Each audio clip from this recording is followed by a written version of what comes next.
Bonjour, my darlings. Happy Tuesday.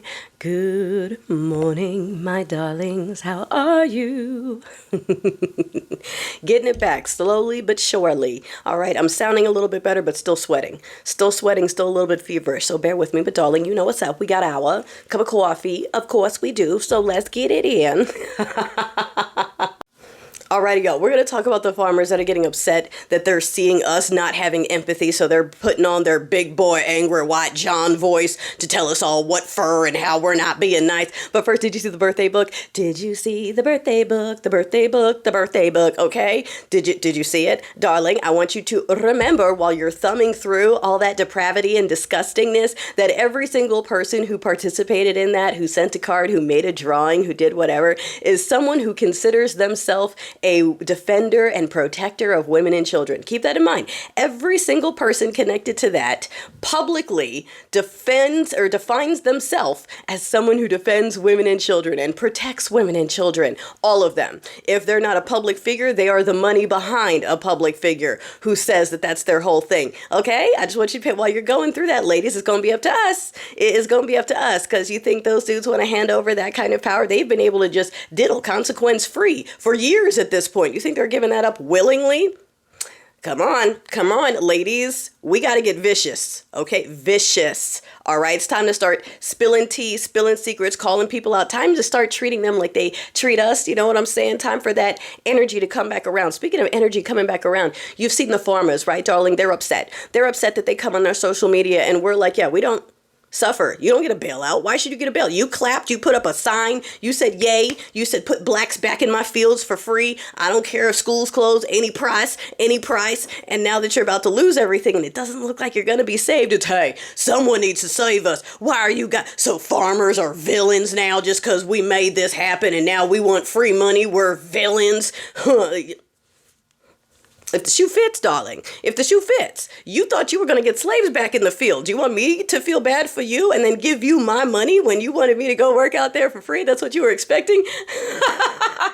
And now you're upset that we're calling you out for that. Just like that chick in Georgia who was out there patting herself on the back because she thought she saved 400 jobs for white patriots. Somebody needs to thank her because she did no research as per usual, right? And not only did she disrupt almost 9,000 jobs for Georgia, do you know how many South Korean companies are looking at pulling their contracts?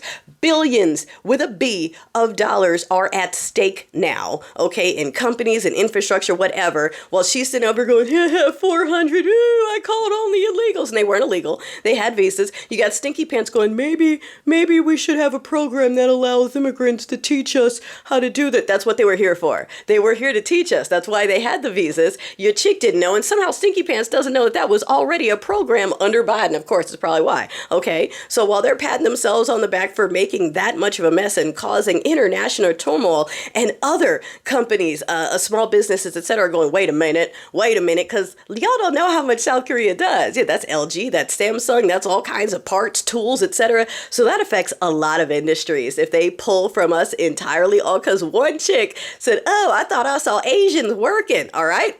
It's not funny. It's not funny. That's their culture. Okay. And I'm so proud, like I said on the podcast, of our alabaster accomplices who have retaken the saltine word and applied it to women like that. People like that in general. Keep doing it. Keep calling them the new C word. See, I'm not even going to say it because it's a, you know what now. Keep doing it. Keep doing it. That's for y'all. Keep doing it. Call it out. Please, because they need it.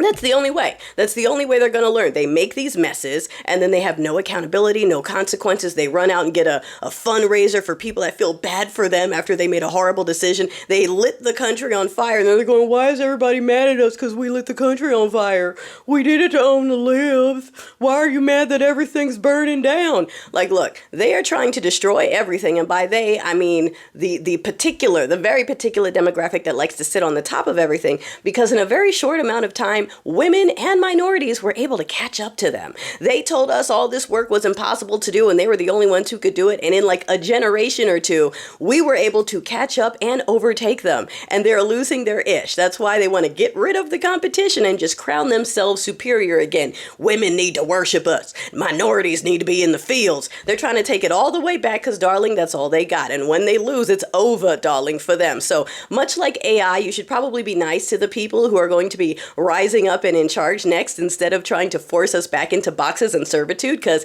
it's going to boomerang back at you and not in a way that you like. So just saying, keep that in mind.